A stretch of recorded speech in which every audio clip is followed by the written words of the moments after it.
berbahagia bahwa di dalam lanjutan ayat tadi juga disebutkan oleh Allah Subhanahu wa taala ketika Allah menyeru orang-orang yang beriman, ya ayyuhalladzina amanu atii'ullaha wa atii'ur rasul wa ulil amri minkum. Wahai orang-orang yang beriman, taatlah kamu kepada Allah dan taatlah kamu kepada Rasul. Wa ulil amri minkum, dan taatlah kamu kepada orang yang mengemban urusan, dalam hal ini pemimpin di antara kamu. Ada mufassir yang mengatakan di dalam ayat ini, di dalam penggalan ayat ini, kata atiullaha langsung ketaatan kepada Allah disebut dengan kata atiu, dengan kata perintah, kata kerja perintah, taatlah. Begitu juga yang kedua, wa atiur rasul, dan taatlah kepada Rasul, menggunakan kata kerja yang eksplisit, kata kerja perintah yang eksplisit, atiu. Sementara yang ketiga, wa ulil amri minkum, itu tidak menggunakan kata wa atiu ulil amri minkum. Tidak, tetapi diatofkan, disandarkan saja kepada yang di depan. Maknanya ketaatan kepada yang ketiga ini, kepada ulil amri, kepada pemimpin, itu bukan ketaatan yang berdiri sendiri.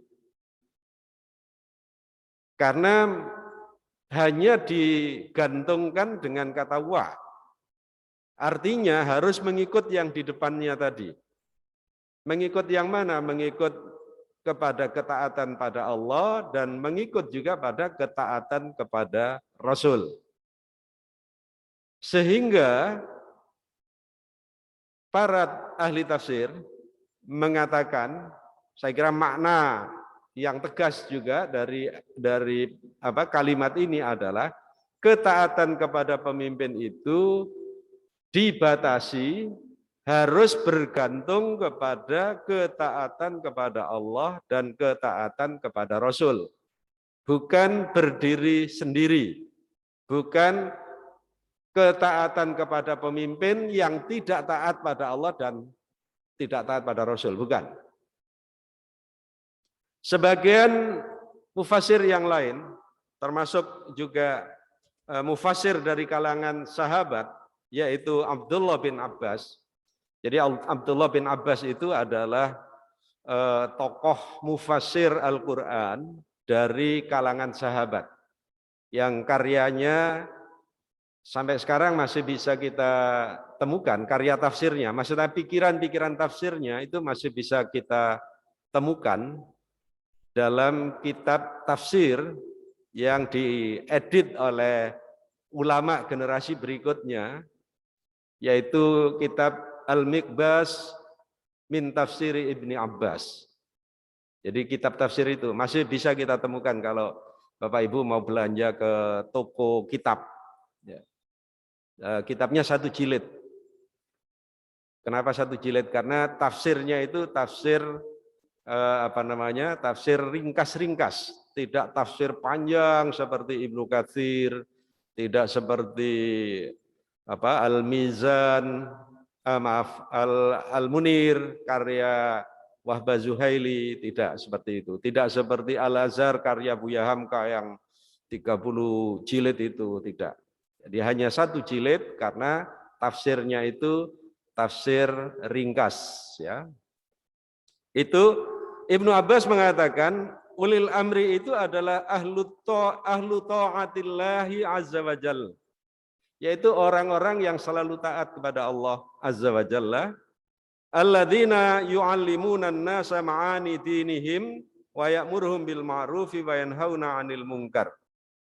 Mereka ulil amri yang dimaksud ini adalah orang-orang yang mengajari manusia makna agamanya, kandungan agamanya, artinya dia memberi pencerahan kepada masyarakat mengenai agamanya, lalu memerintahkan mereka untuk selalu melakukan yang ma'ruf dan mencegah yang mungkar, selalu mengajak kepada kebaikan dan mencegah dari penyimpangan-penyimpangan. Fa'aujaballahu ta'atahum 'alal 'ibad. Orang atau pemimpin yang seperti inilah yang diwajibkan bagi hamba, bagi kita, bagi masyarakat untuk mematuhinya. Jadi itu kata Abdullah bin Abbas, membatasi makna ulil amri. Sering di dalam kehidupan kita ini, kata ulil amri itu ditujukan kepada pemimpin siapa saja dan pemimpin yang bagaimanapun. Ini sering disampaikan begitu. Sehingga dalil-dalil agama sering digunakan untuk dalam tanda petik ya, memaksa orang untuk patuh kepada pemimpin yang formal tadi, yang kita sebut formal informal tadi. Lah ini pemimpin yang formal itu walaupun sang pemimpin itu tidak memberikan pencerahan kepada masyarakatnya mengenai agama, tidak memerintahkan mereka untuk selalu berbuat yang ma'ruf, dan juga tidak mencegah mereka dari penyimpangan-penyimpangan. Kenapa tidak memerintahkan mereka kepada yang ma'ruf? Ya karena mereka sendiri belum atau tidak bisa melakukan yang ma'ruf. Kenapa tidak mencegah? Ya karena mereka sendiri tidak mencegah. Atau kadang mencegah tapi mereka melanggar apa yang mereka cegah itu. Sehingga mereka juga terkena firman Allah, lima taquluna ma la taf'alun. Kenapa kamu mengatakan apa yang sesungguhnya tidak kamu praktekkan? Para jamaah yang berbahagia, memang di setiap zaman pemimpin atau kepemimpinan itu memiliki model dan gayanya sendiri-sendiri. Ya, setiap pemimpin di zaman kapanpun, di generasi manapun itu selalu ada gaya kepemimpinannya. Tetapi satu hal yang tidak boleh berbeda dari kepemimpinan itu adalah amanah tadi. Amanah, kejujuran, memegang prinsip-prinsip untuk kebaikan, itu yang tidak boleh berbeda. Gayanya boleh berbeda. Karena itu kalau Bapak Ibu mempelajari kepemimpinan, bagi yang sedang studi ilmu manajemen itu ada beragam kepemimpinan, boleh-boleh saja. Beragam kepemimpinan boleh, tetapi prinsip dalam kepemimpinan itu adalah kejujuran, kesungguhan. Kejujuran apa? Kejujuran dalam mengelola kehidupan masyarakat dan juga kejujuran dalam menegakkan syariah, menegakkan perintah-perintah Allah. Itu sebabnya Imam Al-Mawardi itu di dalam karyanya kitab Al-Ahkam As-Sultaniyah, sering diterjemahkan orang sebagai hukum tata negara, yaitu hukum kekuasaan. Al-Ahkam As-Sultaniyah itu hukum kekuasaan.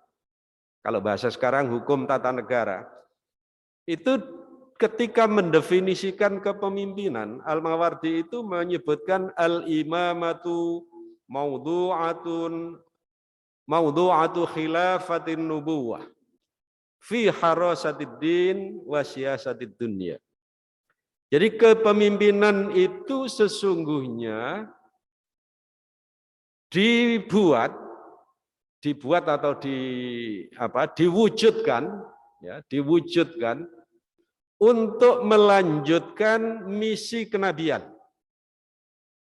Jadi kepemimpinan itu di dalamnya harus terkandung misi kenabian. Meskipun misi kenabian itu karena bukan nabi, tidak menunggu turunnya wahyu, tetapi melaksanakan atau menyampaikan wahyu yang sudah ada. Dalam bidang apa? Fi harasatiddin. Dalam hal menjaga agama. Jadi agama itu harus dijaga, dilestarikan, selalu diopeni, selalu diperhatikan. Wasiyasatid dunya. Yang kedua, mengelola kehidupan duniawi. Jadi mengelola kehidupan duniawi itu pemimpin. Jadi dua bidang tadi. Yang sering kita jumpai kan hanya yang kedua saja. Wasiyasatid dunya. Mengatur urusan duniawi semata. Lalu agamanya dikesampingkan. Disitulah kemudian muncul pemikiran sekularistik. Ya. Pemikiran sekularistik itu sudah urusan agama silakan kepada takmir masjid saja, urusan agama serahkan kepada tokoh agama saja. Sehingga pemimpinnya ini bukan urusan saya, kalau masalah itu jangan tanya saya, misalnya gitu. Tidak. Pemimpin itu kata Al-Mawardi ini ya. Jadi kata Al-Mawardi dahulu begitu. Jadi harus dua bidang itu dilaksanakan oleh sang pemimpin. Bapak Ibu, para jamaah sekalian, dalam Islam pemimpin itu mendapat perhatian yang istimewa. Karena itu pemimpin dalam beberapa ayat Al-Quran maupun dalam beberapa hadis Nabi itu dibebani untuk bertindak secara adil. Dibebani untuk melaksanakan kepemimpinannya itu secara adil. Adil itu apa? Saya kira kita sudah sering mendengar orang mengatakan bahwa adil itu adalah menempatkan sesuatu secara proporsional. Adil itu bukan seperti bahasa anak-anak.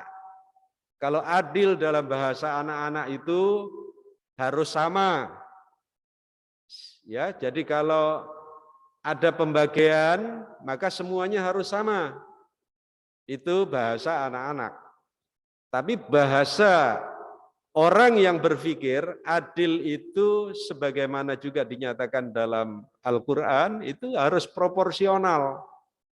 Proporsional itu tahu yang ini harusnya bagaimana, yang ini harusnya bagaimana. Kalau di dalam Islam itu disebutkan bahwa beban tanggung jawab itu diberikan kepada orang yang memiliki mengemban amanah, mengemban kepercayaan. Itu tanggung jawab yang utama. Sedangkan orang yang berada di belakang, tanggung jawabnya ya hanya tanggung jawab sebagai makmum. Bukan tanggung jawab atas keseluruhan. Jadi makmum itu tanggung jawabnya adalah tanggung jawab atas dirinya sendiri. Tetapi kan setiap orang tadi dikatakan juga menjadi pemimpin. Jadi dalam satu kasus dia menjadi makmum, tetapi dalam hal yang lain dia menjadi pemimpin. Karena begitu istimewanya pemimpin, Rasulullah SAW menyebut pemimpin yang baik itu kelak akan mendapatkan perlakuan istimewa. Ya, pemimpin yang baik dalam bahasa hadis itu disebut imamun adil. Imam yang adil, imam yang tegak, pemimpin yang proporsional tadi itu. Kelak akan mendapatkan penghargaan yang istimewa. Di antara hadis Nabi menyebutkan sab'atun yudhilluhumullahu yauma la dhilla illa dhilluh. Ada 7 golongan manusia yang kelak di hari akhirat tidak ada perlindungan, mereka mendapatkan perlindungan yang tidak ada perlindungan pada hari itu kecuali perlindungan dari Allah. Salah satunya adalah imamun adil, pemimpin yang adil. Itu mendapat perlakuan istimewa kelak di hari akhirat, di hari kiamat, mendapatkan perlindungan Allah yang pada saat itu tidak ada lagi perlindungan kecuali perlindungan itu, perlindungan dari Allah itu. Di dalam hadis yang lain, Nabi SAW menyebutkan, Inna habban nasi ilallahi yaumal qiyamah wa aqrabahum minhu majlisan imamun adil. Orang pemimpin yang adil, pemimpin yang baik, pemimpin yang tegak itu nanti menjadi salah satu kelompok orang yang paling dekat dengan Allah. Karena kata Nabi, inna ahabban nas, sesungguhnya inna ahabban nasi ilallah, sesungguhnya manusia yang paling dicintai oleh Allah. Yaumal qiyamah, kelak di hari kiamat. Wa aqrabahum minhu majlisan, dan nanti posisinya paling dekat dengan Allah adalah imamun adil. Imam yang adil. Lanjutan dari hadis ini kebalikannya. Wa inna abghadhan nas ilallahi yaumal qiyamah wa asyaddahum adzaban imamun jair. Sesungguhnya manusia yang paling dimurkai oleh Allah nanti di hari kiamat dan paling berat azabnya, siksanya di sisi Allah adalah imamun jair, pemimpin yang tidak becus. Kata jair itu mungkin dalam bahasa Indonesia apa ya? Lacur, pemimpin yang lacur, bukan pelacur, bukan. Yang lacur, lacur itu sifat. Yang jelek, ya. Yang jelek, yang tidak baik, yang tidak menjalankan amanah tadi itu. Para jamaah sekalian, nah karena kita ini hidup di tengah masyarakat, tadi saya katakan semua dari kita adalah pemimpin, dan setiap pemimpin kelak akan dimintai pertanggungjawaban, kita pun menjadi pemimpin. Bukan pemimpin formal yang kita sebut tadi, bukan hanya pemimpin formal, tetapi pemimpin informal mungkin di dalam lingkungan kita, di dalam keluarga kita, bahkan terhadap diri kita sendiri.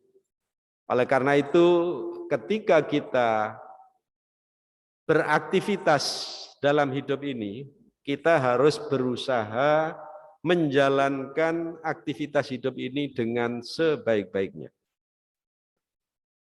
Ada kalanya kita tidak menjadi pemimpin, tetapi kita menjadi bagian dari orang yang sedang menjadi pemimpin. Apakah itu menjadi tim sukses, apakah itu menjadi orang dekat, menjadi tangan kanan, menjadi tangan kiri, menjadi apa macam-macam. Ya, kalau sekarang kan ada istilah-istilah, itu ada istilah apa? Istilah, ya pokoknya orang-orang yang berada di sekitar. Kalau istilah di medsos itu ya ada cebong, ada apa itu ya. Ada buzzer, nah, itu macam-macam istilah itu. Itu sesungguhnya mungkin saja itu terjadi pada setiap level. Mungkin saja, bukan hanya pada level istana, bukan hanya pada level nasional, tapi mungkin juga pada level tingkat komunitas kecil di tengah-tengah kita. Nah, ketika seseorang sedang leading, sedang naik daun, kadang-kadang para pendukungnya itu seperti juga bersikap seperti itu, lalu menganggap orang lain itu berada di bawah, orang lain tidak penting, orang lain boleh diperlakukan apa saja, misalnya. Dan itu terjadi dulu. Saya ingat ketika ketika saya membaca biografi tokoh Ibnu Rus, Abdul Walid Ibnu Rus. Mungkin Bapak Ibu pernah mendengar nama Ibnu Rus. Karyanya sangat banyak.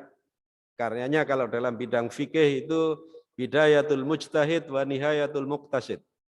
Itu sebuah kitab fikih tebal, fikih komparatif, fikih perbandingan. Jadi dalam tulisan-tulisannya Ibnu Rus itu selalu mengatakan menurut pendapat ini begini, menurut ini begini, menurut ini begini. Terakhir dia mengatakan wa indana, dan menurut kami.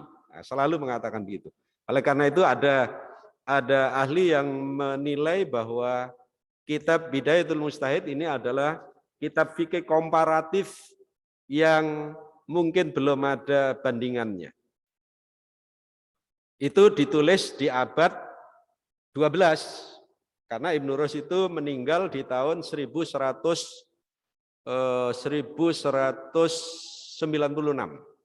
meninggalnya. Beliau lahir di tahun 1126. Itu kitab Bidayatul Mujtahid. Nah, Ibnu Rus itu tokoh besar pada masanya.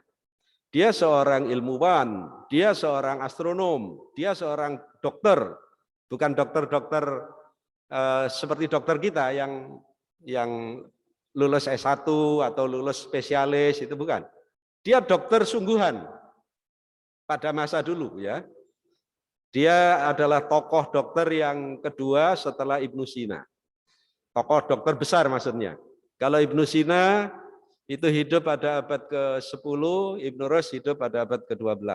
Ibnu Sina menulis kitab Al-Qanun fit Tibb, The Canon of Medicine. Lalu Ibnu Rus menulis kitab Al-Kulliyat fit Tibb, The Collegiate dalam bahasa Latinnya. Nah, Ibnu Rus itu juga seorang filosof.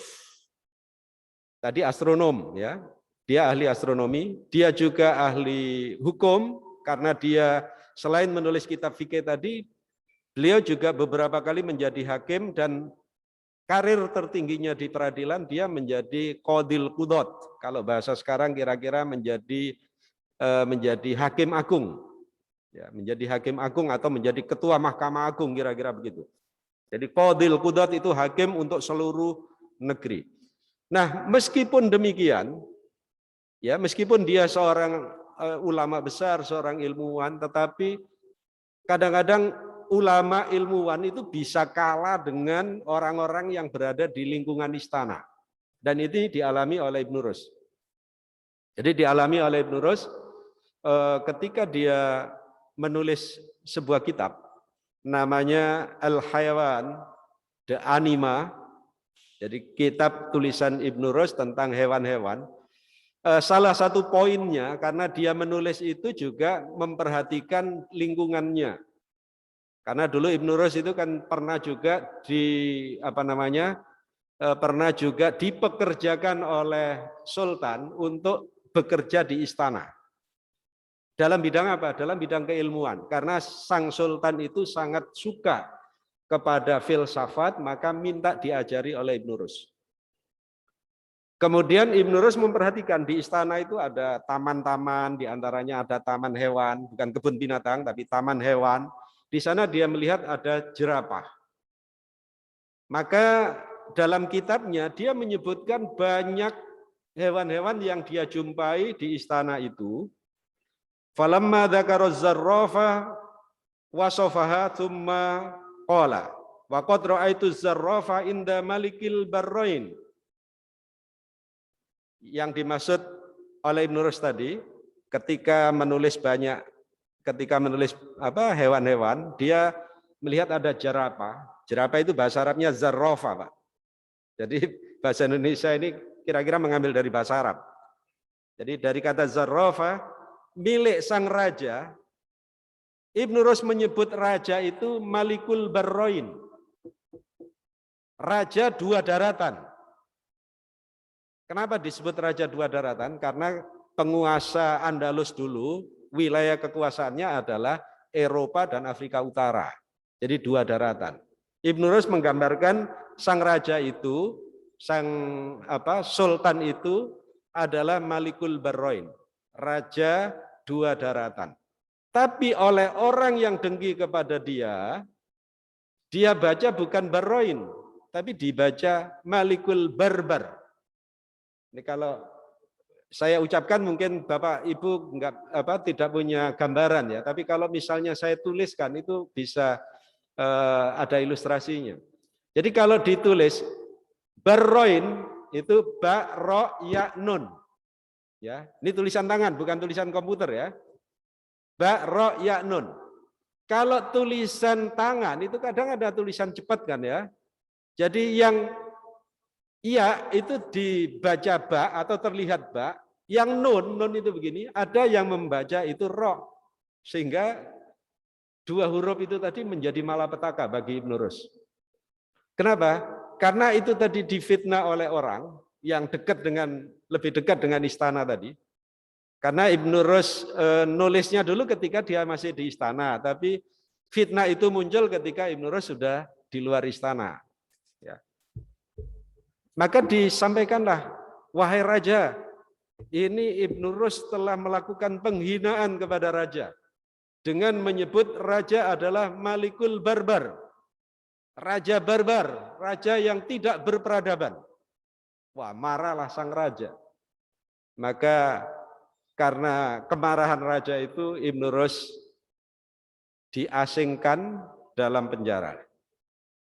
Nah, mungkin juga hal itu terjadi di zaman sekarang. Hanya tidak mengenai kita, tapi mungkin mengenai orang lain.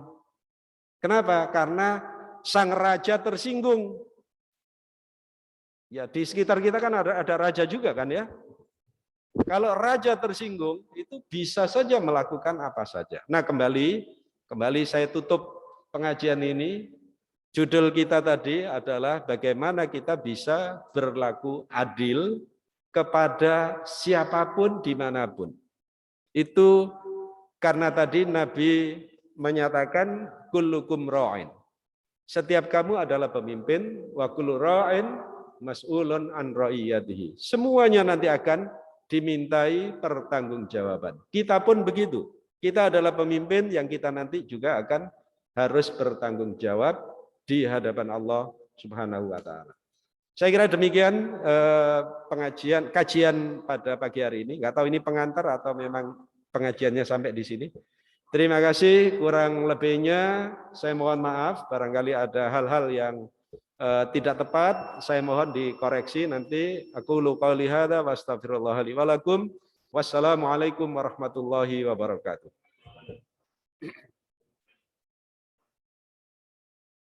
Enggak, kalau ada 1, 2.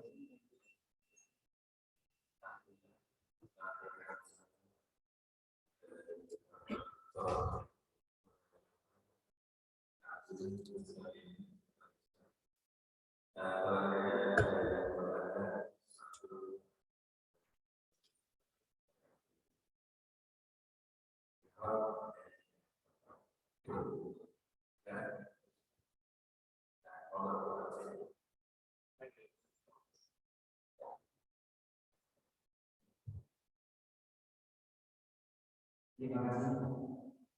Kami dalam perspektif Islam. Kalau Islam ini apakah memenuhi kriteria keadilan seperti ini?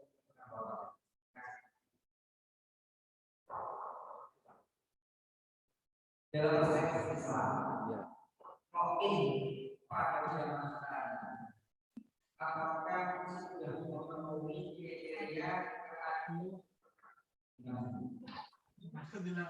Terima kasih. Karena Bapak menyebutnya saat ini, ya saat ini itu ya saya kira ada Pak. Karena Bapak tidak membatasi di sini, di sana, di sono gitu ya. Ada, tetapi tidak semua. Ada dan tidak semua, dan karena itu pesan ini harus selalu disampaikan. Ada kalanya seseorang pemimpin itu sudah berlaku adil pada masanya, tapi pada masa yang lain bisa saja tidak adil. Bisa saja adil di awal jabatan, di awal masa jabatan, tapi di setengah tahun yang kedua sudah tidak adil, bisa saja. Atau di awal masih belajar adil, yang berikutnya lebih adil, ya bisa saja. Gitu.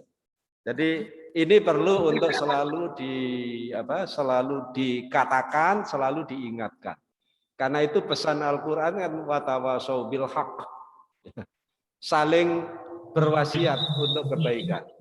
Termasuk kajian pada pagi hari ini juga menyampaikan, ini kajian ini kan bukan kajian pimpinan kan bukan hanya para pemimpin yang hadir, tapi semua kan menjadi pemimpin pada bidangnya atau pada wilayahnya sendiri-sendiri yang tadi kita sebut pemimpin formal maupun informal. Mohon maaf. Tiga. Indah. Jambi. Indah Permatasari.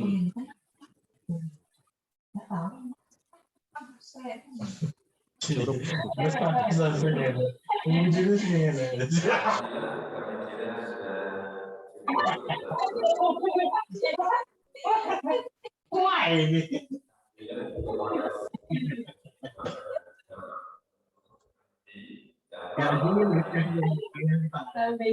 Sudah terpetakan.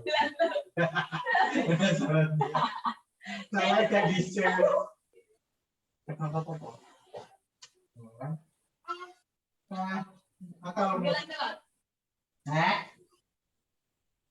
anak soleh. Mohon maaf di mute dulu. Audionya ramai sekali itu.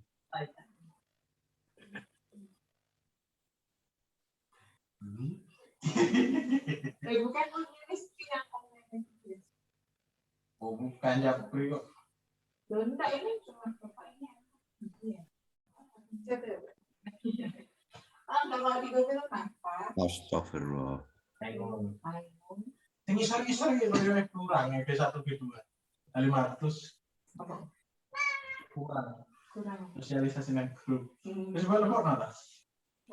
Saya koncoan sopo gitu. Ya koncoan tengok ada sih. Allahu Akbar.